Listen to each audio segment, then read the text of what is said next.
Annie, 6e épisode. Aujourd'hui, si tu veux, je me comprends, ce qui n'a pas toujours été le cas. J'ai toujours quelque part été à la marge, mais dedans quand même. J'ai jamais été complètement à la marge. Et je reviens de loin. Je reviens de loin. Je reviens de loin. 3, 2, 1. J'ai saisi l'occasion, mais en même temps, c'était vraiment un vrai coup de foudre. Ah ouais, c'est une vraie histoire d'amour.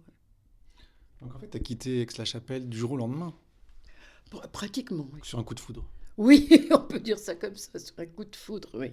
Oui, sur un coup de foudre, oui.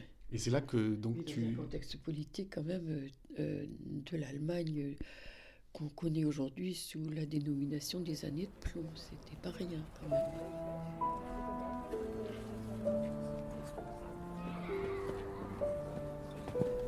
Et donc en bon, je le trouve, je le rejoins. Et je dis, voilà, je crois que c'est ce chemin-là. Je pense qu'il faut défendre. Voilà, faut vraiment changer le monde de manière plus radicale. Et tout ça. Et puis,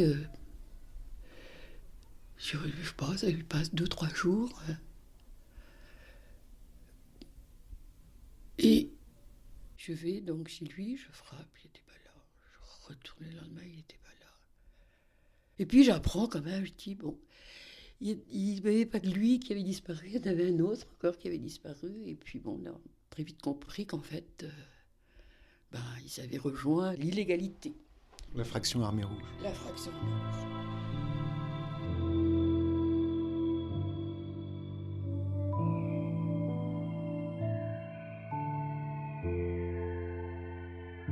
En fait, j'avais des contacts quand même avec des gens.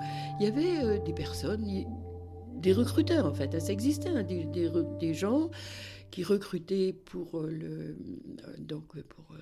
qui recrutaient des gens pour l'illégalité, qui savaient très bien repérer les gens qui se posaient des questions et qui savaient aussi repérer les gens un peu fragiles. Moi, j'ai toujours été quelqu'un d'un peu fragile, si tu veux, quoi.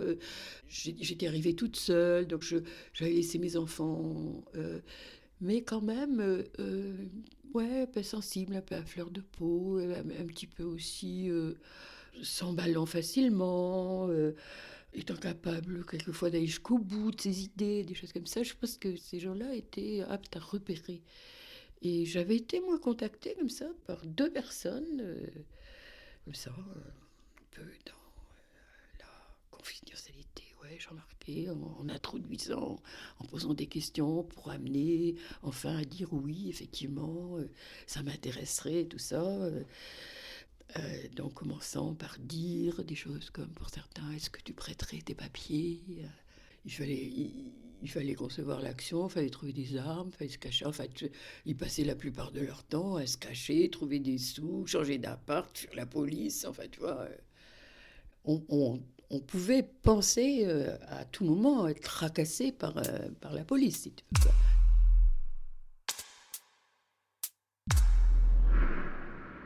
Très peu de temps après, un matin, aux infos, il y a cette prise d'otage à l'ambassade de Stockholm.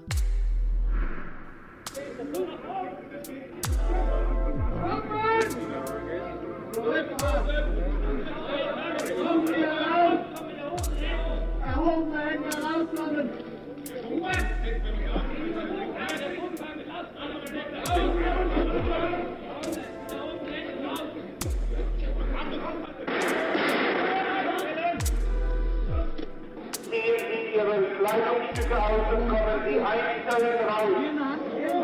Einsteigen rauskommen. Sie haben keine Chance mehr. Sie haben keine... Et donc il y a le GIGN allemand qui se déplace et qui va aider les Suédois. Il y a donc une explosion. Ils exécutent une des personnes de l'ambassade qui aurait eu un passé nazi ou qui avait eu un passé nazi. Lors de l'explosion, il y en a un qui meurt et il y en a un autre qui est très gravement blessé, qui survivent. Il y a une femme et un autre homme. Et dans ce commando, qui s'appelait le commando Holger Mainz, il y avait donc moi, cet amour de ma vie, là, Rosie. Et bon, ça, je l'apprends aussi quand ils disent les noms hein, des personnes qui ont fait cet attentat enfin, sur l'ambassade d'Allemagne à Stockholm. Donc, tu apprends qu'il faisait partie du commando, qu'il a été arrêté, c'est ça? Oui, et qu'il est blessé, qu'il est gravement blessé.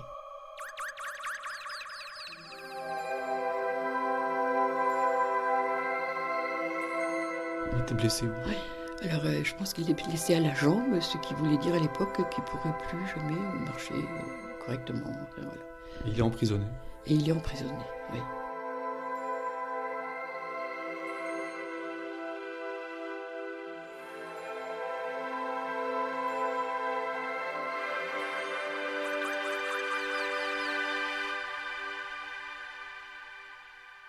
T'avais quel âge à ce moment-là? J'avais une trentaine d'années. Qu'est-ce que tu avais fait de ta peur, Annie, à ce moment-là? Oh là, j'avais pas peur du tout alors. Elle avait disparu. Ah oui, j'avais peur de rien. On était prêts à partir en guerre contre l'État allemand. On avait déclaré la guerre à l'État allemand quand même. Il fallait le faire quand même.